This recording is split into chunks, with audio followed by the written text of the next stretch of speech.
Hola, hola y bienvenidos a otro capítulo de Boomerang. Como se los prometimos, continúa con nosotros Daniel Hidalgo, quien ya estuvo la semana pasada respondiéndonos preguntas, pero en esta oportunidad hablaremos acerca de la violencia en el pololeo. Ante la inminente relaciones afectivas que podrían estar generando los adolescentes y ante los escasos conocimientos que estos podrían tener en sus relaciones afectivas o donde podrían normalizar ciertas acciones o reacciones, es súper importante delimitar cuándo se trata de una agresión o no dentro del pololeo. Fíjense que hace muy poco se publicó un artículo de la clínica alemana donde un especialista del centro de adolescencia, una doctora psiquiatra infanto-juvenil, indica lo siguiente. Algunos adolescentes confunden la relación con una propiedad y eso comienza a generar conflictos que claramente pueden generar relaciones violentas. Así que vamos con las preguntas. Pregunta número uno. Mi pololo me amenaza constantemente con terminar conmigo si es que no hago lo que él dice. Siempre está revisando mis contactos de WhatsApp o con quién hablo. Yo lo quiero mucho, pero siempre hace lo mismo y no quiero alejarme de él. ¿Qué hago? Ok. eh, Estas solicitudes de si nos hace tal cosa, yo voy a terminar la relación, o yo me voy a sentir mal, o voy a estar muy deprimido, o tal vez hasta me voy a pensar en quitarme la vida si no estoy contigo.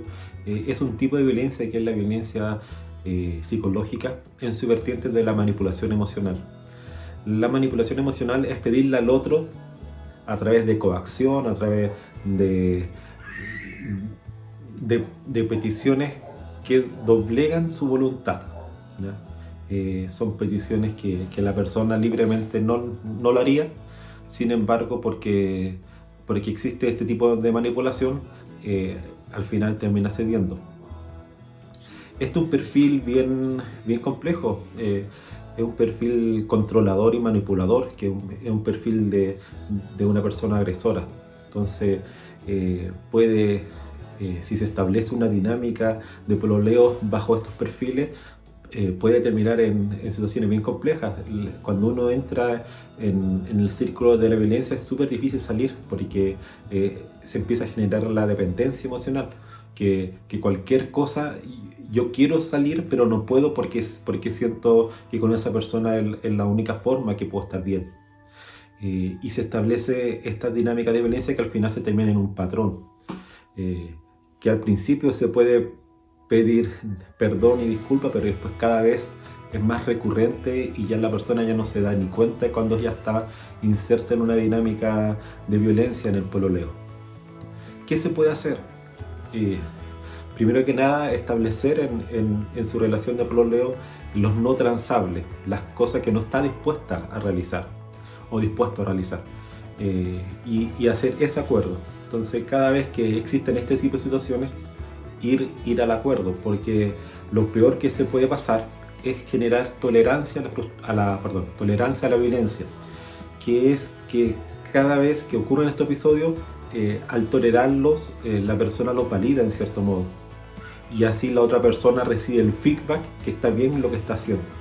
Por lo tanto, no es bueno validar la violencia en ninguno de sus tipos, y tampoco desmerecer que la violencia psicológica es de menor grado a la violencia física. Eso no es así. Los efectos psicológicos a largo plazo son muy graves. Por ejemplo, hasta pueden alterar la autoestima, la autoimagen, la personalidad también puede ser alterada, las relaciones con los otros. Por eso es tan importante en detener esto a tiempo, porque más adelante es mucho más difícil salir. Por eso establecer los límites y principios de la relación que van a establecer, sobre todo, son límites y principios cristianos, que están en base del amor y la comprensión, y no a la dominancia, no a la manipulación y al control emocional del otro. Pregunta número 2. Ante situaciones de violencia en el pololeo, ya sea físicas o psicológicas, ¿qué acciones deben tomar los líderes de una iglesia cristiana? Buena pregunta. La iglesia y los líderes en particular tienen mucho que decir y que hacer frente a la violencia en el pololeo, ya que son parte de la comunidad.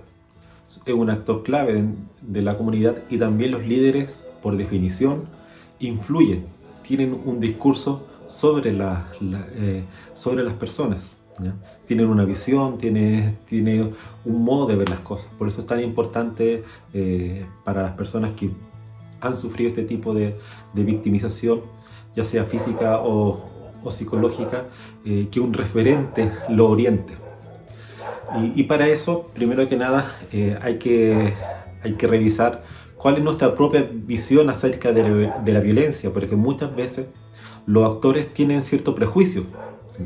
Por ejemplo, normalizar ciertos tipos de violencia.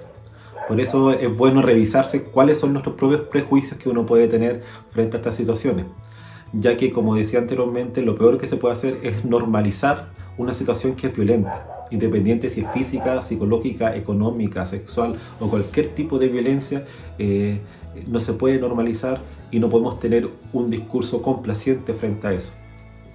Y también en nuestro rol como líderes y como iglesia tenemos influencia sobre la persona. Por lo tanto, en un primer momento necesita acogida, porque sabemos que la dinámica de violencia es difícil salir. Por lo tanto, muchas veces las víctimas al principio señalan y son capaces de realizar una denuncia, por ejemplo, pero a las pocas semanas se quieren retractar.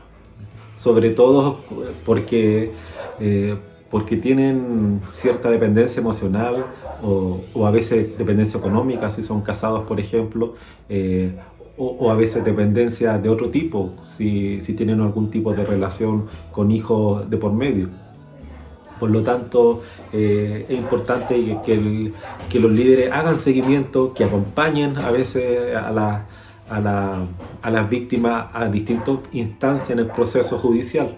Por ejemplo, a la declaración, que muchas veces cuando uno hace la denuncia en Carabineros, en la policía, luego tiene que ratificar esa denuncia frente a la fiscalía, por ejemplo. Y ahí donde las personas se retractan. Muchas veces estas denuncias siguen por oficio, es decir, la fiscalía investiga aunque la persona no quiera. Sin embargo, como esto pertenece al orden de lo privado, si la persona no aporta nuevos antecedentes, la fiscalía no tiene mucho más que hacer. Y si no participa en el proceso, es difícil que siga adelante porque no cuenta con todos los antecedentes para hacer una acusación o una formalización. Y ese es un rol importante de la iglesia y del líder, en este caso, de orientar, de apoyar y acompañar a este caso a la joven o joven que haya sufrido algún tipo de victimización. Por eso es tan importante que él tenga claro lo que qué es la violencia, cuáles son las formas de violencia y no normalizar, porque muchas veces tal vez no va a llegar a la comisaría, a la policía, sino va a empezar a contar a la persona que son influyentes, en este caso ustedes que son guías espirituales también de ellos. Y sobre todo la violencia psicológica. La violencia física extrema generalmente termina constatando lesiones, pero la violencia psicológica es más solapada, es más oculta y es más paulatina y dura mucho tiempo. Entonces las personas al principio no se sienten víctimas de eso.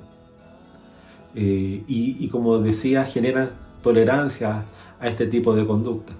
Por eso es tan importante de que cuando ustedes escuchen relatos de este tipo, sepan orientar, sepan diferenciar lo que es la violencia. La violencia tiene que ver con asimetría, tiene que ver con control, tiene que ver con causarle un daño a un otro de manera intencional, y que muchas veces esto es paulatino y muy recurrente, y que la persona no puede hacer marcar un hito de que en este momento fue, sino que es constantemente y que va ocurriendo. Que esa situación es penalizada, ¿ya? Por el maltrato habitual es penalizado en nuestro sistema legal. Eso, entonces la iglesia es un rol más activo, el líder como como influyente debe transmitir y también enseñar. Estas charlas son muy importantes porque permiten concientizar y que las personas antes de pololear ya sepan más o menos lo que se puede dar. Y la violencia en pololeo muchas veces no se denuncia. Y a veces se denuncia el hostigamiento que ocurre cuando terminan y la persona sigue llamando, sigue hostigando, sigue contactándose por las distintas redes sociales o hace funas, por ejemplo, a la otra persona o exhibe fotografía íntima, etc. Entonces, por eso es tan importante el trabajo previo, que es la formación. Y es parte de la iglesia y parte de los líderes formar a sus miembros y anticipar y prevenir situaciones de violencia. Muchas gracias. Así vamos llegando al fin de este capítulo de Boomerang. Agradecemos tremendamente el tiempo y profesionalismo que ha puesto Daniel en esto. Y a ustedes los dejamos invitados para la próxima semana en un próximo capítulo de Boomerang. Chao, chao.